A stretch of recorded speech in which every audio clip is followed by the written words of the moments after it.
I remember the very first class I had here at UBC. We took turns introducing ourselves. Ron from the Philippines, Vicky from China, Melike from Turkey, Shuma from Bangladesh. And then one woman across me introduced herself with, "Oh, my name is Emily and I'm from Vancouver." And my teacher said, "So that's what they look like." I love telling this story, not because I want to highlight local versus international ratios, but to demonstrate how wonderfully diverse we are gathered here this morning.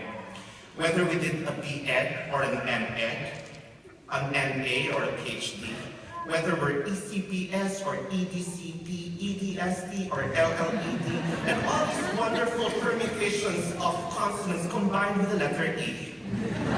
Our cities and countries of origin, to our scholarly interests, to our crazy personalities.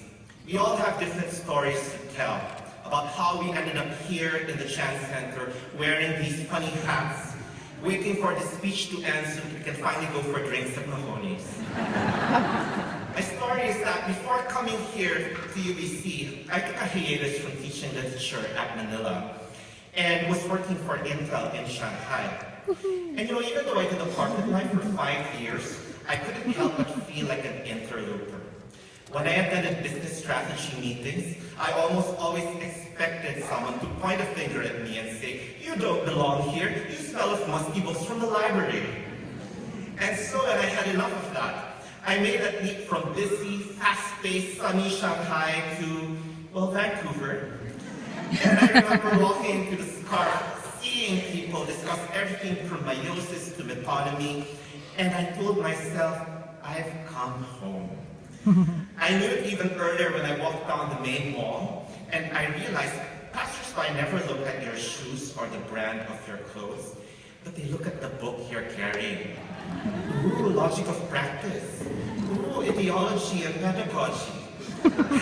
And you're standing there green with book envy thinking, why is she reading Vygotsky and I'm not? And note to self, recall that book from the library. Yes, I love being in school. I'd like to believe that no matter how diverse our backgrounds are, all of us wouldn't be here if we didn't love learning. Don't you agree? And what makes me particularly happy to be part of the Faculty of Education is that it's filled with people who are not just passionate about learning stuff for themselves, but learning about how to help others learn, and how to make sure schools are places that inspire. And that's why here at UBC, I've had a chance to meet some really inspiring people.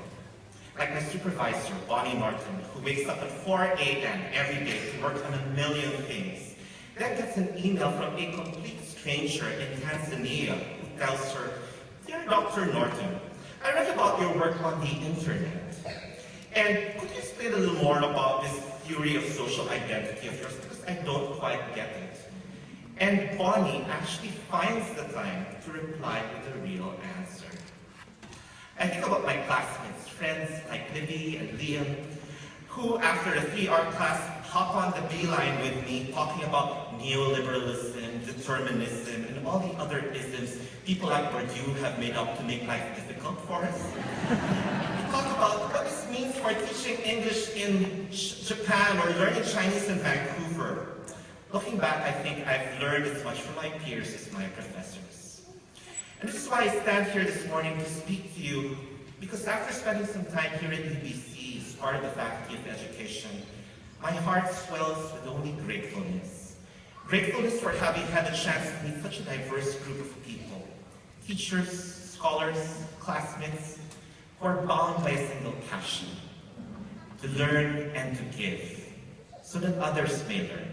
So that through each other, we discover so much more about this world, this life, in classrooms, on buses, in coffee shops with power outlets and good Wi-Fi.